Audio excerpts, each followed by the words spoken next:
The Google Privacy Sandbox is still profiling your child right now, and the ICO can't stop it. Chrome is running an interest auction inside their browser, silently assigning them to behavioral categories and broadcasting those labels to every advertiser that loads on the page. The ICO formally investigated. The CMA negotiated binding commitments, and the sandbox is still running. Today, I'm going to show you the specific API they refused to turn off, and the document that proves regulators already knew. Google announced Privacy Sandbox in 2019 as a replacement for third-party cookies. The official framing was clean. Cookies were invasive, they needed to die, and the sandbox would build something more private in their place. Regulators initially welcomed it. The UK's Competition and Markets Authority made the sandbox the centerpiece of a landmark agreement. Google committed in writing to consult with the ICO before any major rollout. That consultation became a public document, binding, on record. The sandbox became the most scrutinized advertising system in tech history. On paper, oversight was real. Google had agreed to checks. Children's data had protection. The deal was done. Here's what the sandbox actually does.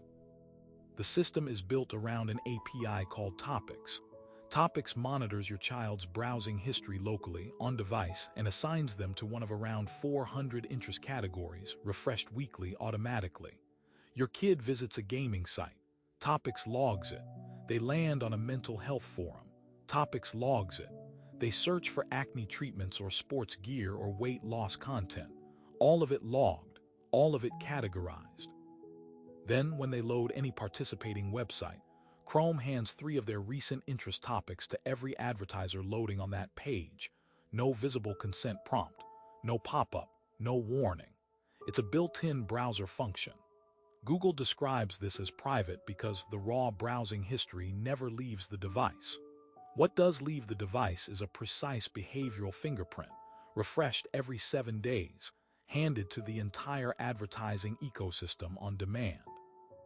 The topics category list includes youth-targeted verticals, health, education, hobbies, entertainment. The audit trail is sitting in the Chromium source code right now, open, readable, and still running. The ICO didn't miss this. In 2021, they published a formal opinion. Behavioral advertising at scale, they wrote, posed high risks to children.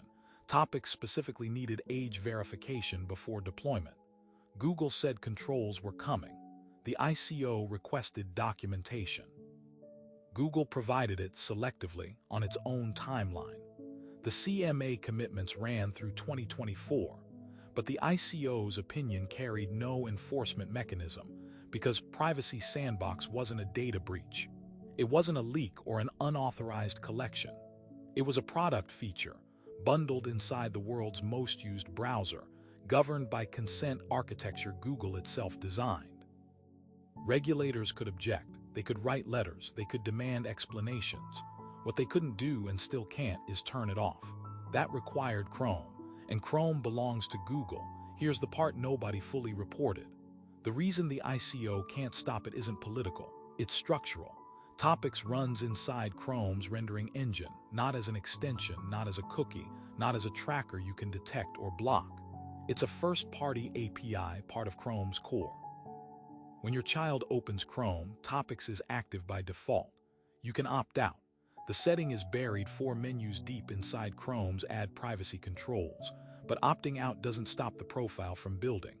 Google's own documentation confirms it. The local model runs regardless of consent status. Only the sharing step is affected by the toggle, so Chrome is always building the interest profile.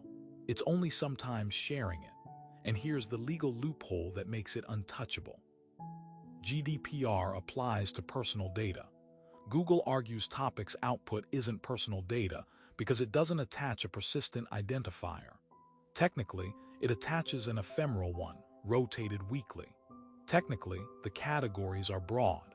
Technically, the ICO can't prove re-identification at scale, but researchers at Mozilla and UC Leuven already did. In 2023, they demonstrated that Topics outputs, combined with standard browser entropy, produce a fingerprint accurate enough to re-identify users across sessions with high confidence. The ICO received that research, acknowledged it, and the sandbox kept running. What does this mean for your child's data right now? Every Chrome browser on every school Chromebook, on every home laptop where a kid loaded a YouTube video this week, is building an interest profile. Topics is enabled in Chrome 115 and every version since. It runs across every browsing session on every site that calls the API, and that list of participating sites is in the hundreds of thousands. The categories being inferred include health, emotional well-being, and financial behavior. The profile refreshes every 7 days and holds 3 weeks of history. The companies receiving those topics aren't only advertisers. They're data brokers, matching topics output against purchase histories, location signals, and social graphs. The ICO's enforcement window, the moment before deployment when they could have demanded age verification, closed in 2023. The system is in production. The data is already moving. So here's what no one can answer. Google's advertising revenue depends on behavioral targeting. Privacy Sandbox is the infrastructure that replaces third-party cookies with a system Google owns end-to-end, running inside Google's browser, governed by standards Google wrote, audited by a process Google controls. The ICO asked for safeguards. They got documentation. The CMA asked for oversight. They got commitments. But who audits the auditor? And if the regulator cannot independently read the Chromium source, can they ever actually stop it?